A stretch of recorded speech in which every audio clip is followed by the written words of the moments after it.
Venom number 33 was published a few days ago with this great cover by Ivan Quillo. Written by Donny Cates, the story overlaps with the King in Black run, which last showed how Dylan Brock freed Captain America from the symbiote, and how Null impaled Thor, who managed to summon the Silver Surfer.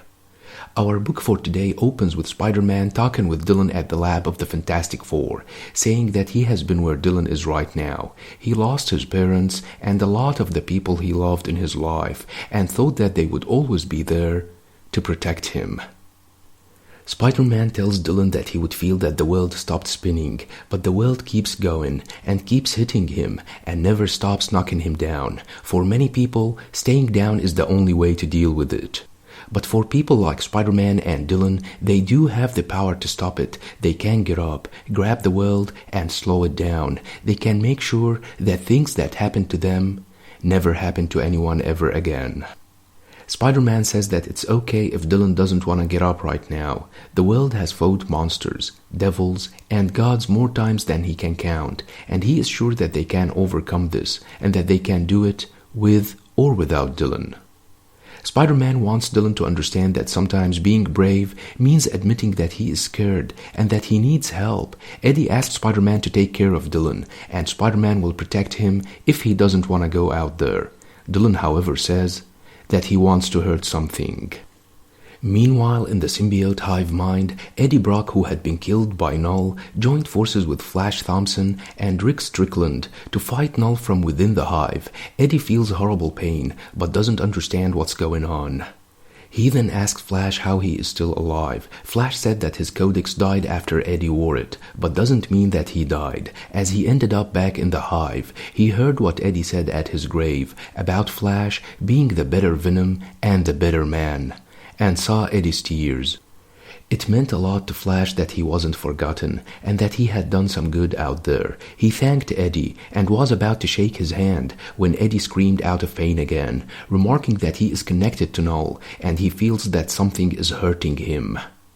Dylan hurts Null by freeing the people from his control. We last saw how he freed Captain America, and here it is again by the talented Ivan Quillo.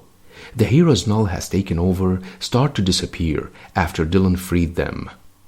Eddie then sees red spots and remarks that these spots are bruises and wounds where the walls are breaking down, cause Dylan and Thor are fighting Null and he is losing control. Eddie says that he does not think that they are in the hive. They are held here in stasis, in purgatory.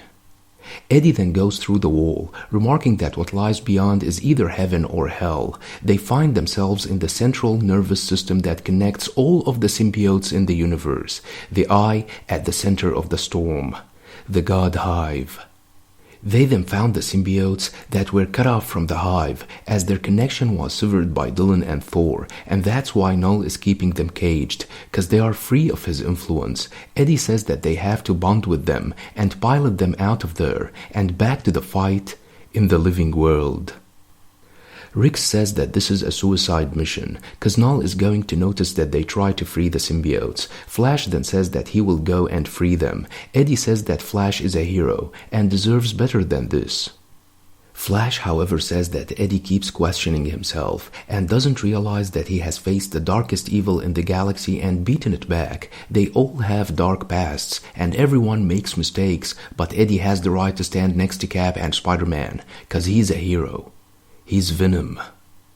Flash then attacked the symbiote horde, but was immediately targeted by a symbiote dragon, who ripped his left arm, but still managed to throw a grenade at the caged symbiotes and freed them, enraging Null, who immediately felt what happened.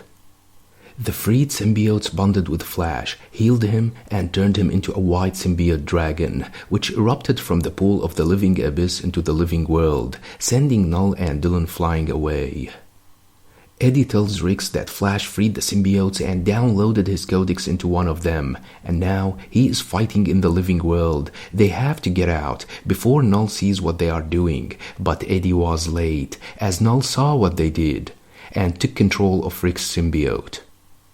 Null grabs Eddie from the neck, remarking that Rex is gone. He left Eddie and holds him over the edge of the cliff, remarking that this feels so familiar, referring to the time he grabbed Eddie and dropped him off the Empire State Building to the streets below.